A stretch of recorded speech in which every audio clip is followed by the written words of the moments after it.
नवाबगंज में पत्रकारों को किया गया सम्मानित। जी हाँ, ये सम्मानित कार्यक्रम रखा गया था नवाबगंज के स्वर्गीय भाजपा विधायक केसर सिंह गंगवार के बेटे के द्वारा।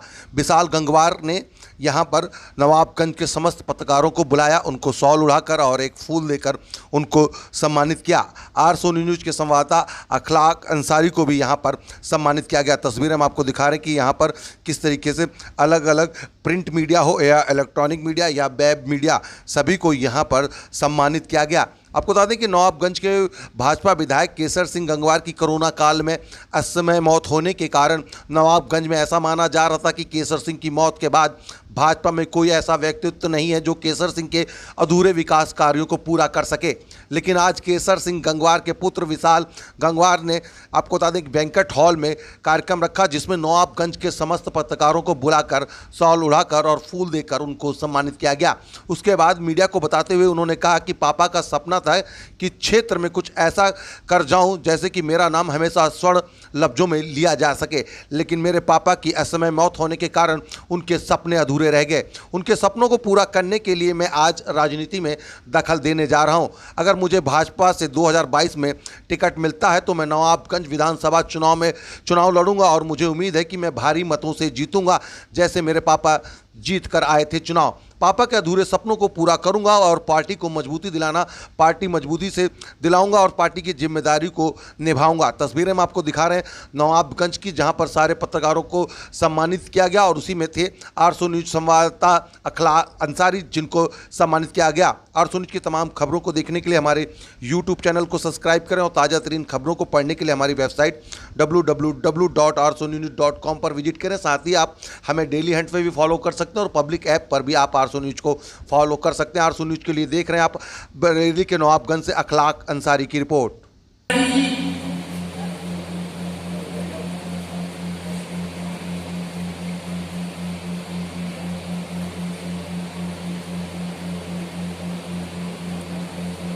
श्री सरफराज जी,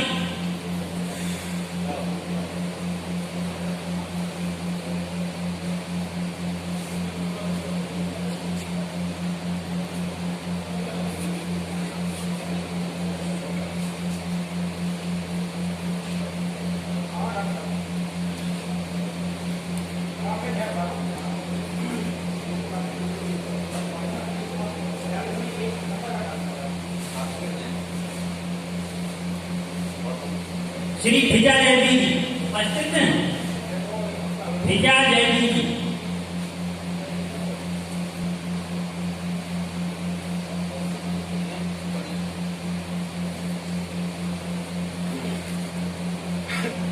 श्री अनूप गुप्ता जी,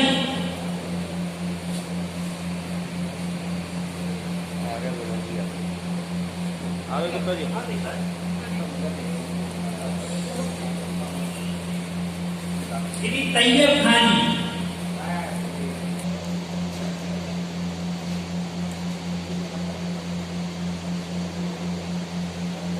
श्रीमान यूनिश खान जी,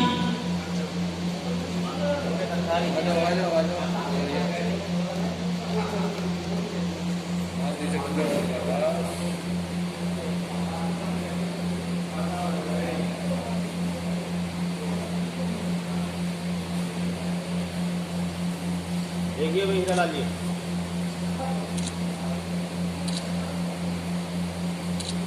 श्रीमान नजमुल अंसारी जी,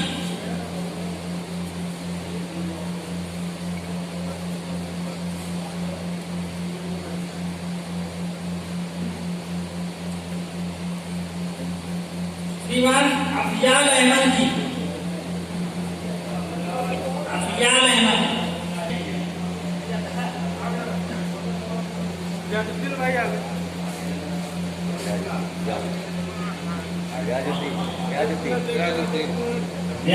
जी, रियाजुद्दीन,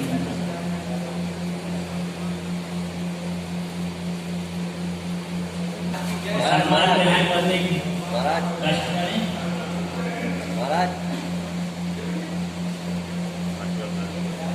श्रीमान किशोर गंगवार जी,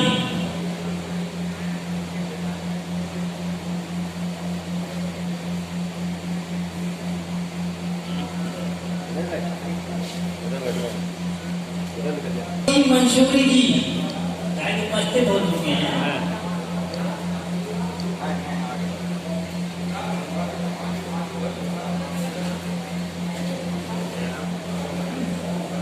श्रीमान तैयब खाजी अगर उपस्थित हो।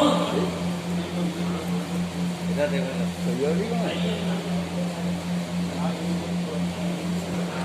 इधर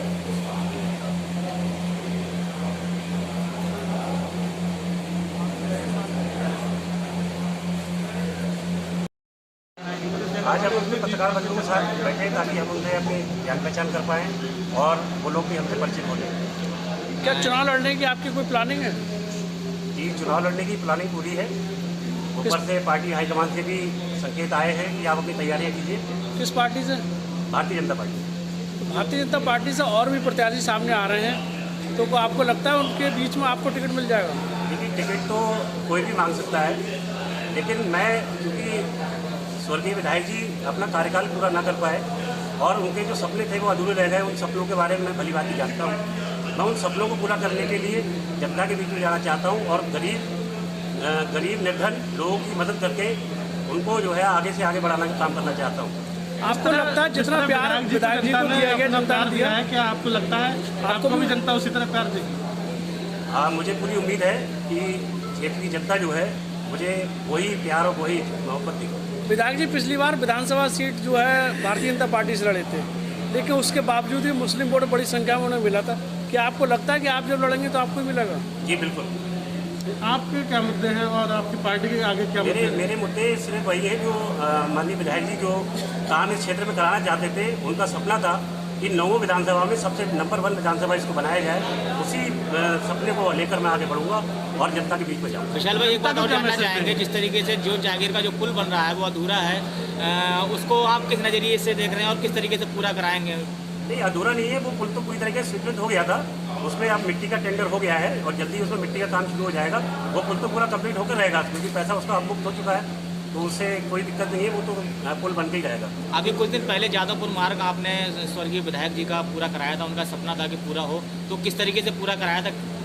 माननीय विधायक जी ने बहुत लंबी लड़ाई, इस मार्ग को 17 किलोमीटर का ये मार्ग है और इस मार्ग को पूरा करने के लिए विधायक जी ने बहुत लंबी लड़ाई लड़ी थी और अंततः उन्होंने इस काम को तो स्वीकृत करवा के ही दम लिया। विशाल भाई, एक बात और जानना चाहूँगा, जिस तरीके से विधायक जी की एक छवि थी, क्या आपको उनकी कमी महसूस होती है? देखिए, एक पिता की कमी तो मतलब मैं कैसे कहूँ आपसे कि कमी महसूस नहीं होती है। उनकी कमी तो हमेशा उस घर में महसूस होती है और हमेशा होती भी रहेगी। आगामी चुनाव में जनता से आपको क्या उम्मीद? मैं जनता से बस इतना ही चाहता हूँ कि जिस तरीके से विधायक जी ने उनकी सेवा की थी, जिस तरीके से उनके बीच में उठे बैठे थे, जिस तरीके से पंचायत चुनाव लड़ते लड़ते वो कोरोना पॉजिटिव हो गए और अंततः हमको इस दुनिया में अकेला छोड़कर चले गए, मैं उनके सपनों को पूरा करने के लिए उनके बीच में जा रहा हूँ और मैं जनता से भी उम्मीद यही करता हूँ कि जनता भी मुझे वही प्यार वही इज्जत दे और मैं भी जनता को भी ये विश्वास दिलाता हूँ कि मैं भी वही प्यार वही इज्जत दूंगा, वही सम्मान दूंगा जो उनका विधायक जी दिया करते हैं। इस महामारी में आपके द्वारा क्या कदम उठाया जा रहा है? इस महामारी में मैं लोगों के बीच में जब जा रहा हूँ तो उनसे वैक्सीनेशन कराने के लिए अपील कर रहा हूँ, उन्हें 2 गज की दूरी का पालन करने का और कोरोना गाइडलाइन जो भी सरकार ने जारी की है मैं उनका पालन करने के लिए मैं उनसे बार बार कह रहा हूँ और उन्हें प्रेरित कर रहा हूँ कि वो ज़्यादा से ज़्यादा संख्या में वैक्सीन लगा सकें। विशाल भाई, एक बात और जानना चाहूँगा, जिस तरीके से विधायक जी का परिवार था, उनके कार्यकर्ता बड़ी हैरत की निगाहों से उनको देख रहे हैं, उनको क्या संदेश देंगे आप? मैं अपने कार्यकर्ताओं को ये कहना चाहता हूँ कि आपको बिल्कुल हताश और निराश होने की आवश्यकता नहीं है। मैं आपके बीच में आ रहा हूँ और जल्दी सब लोगों से मुलाकात करके मैं उनके साथ बैठ के कर अपने कार्यकर्ताओं को साथ में लेकर मैं इस क्षेत्र में घूमूंगा। उन्हें बिल्कुल निराश और हताश होने की आवश्यकता नहीं है। जी, जैसा कि आपको उम्मीद है कि पार्टी आपको टिकट देगी? पार्टी ने मुझे अपने क्षेत्र में काम करने के लिए कहा है और मैं अपने पार्टी के दिशा निर्देशानुसार आगे बढ़ रहा हूँ और अपने क्षेत्र में जाकर लोगों की समस्याओं का निराकरण करने का प्रयास कर रहा हूँ और आगे भी मैं यही प्रयास करता रहूँगा। पार्टी टिकट देती है या नहीं देती है उससे मुझे फ़र्क नहीं पड़ता है। पार्टी अगर जिसे भी टिकट देगी मैं उसे पूरा दिल से चुनाव लड़ाऊंगा, मेरा पूरा परिवार दिल से चुनाव लड़ाएगा। अगर टिकट आपको ना मिलकर किसी और को मिलता है तब क्या आप चुनाव लड़ेंगे?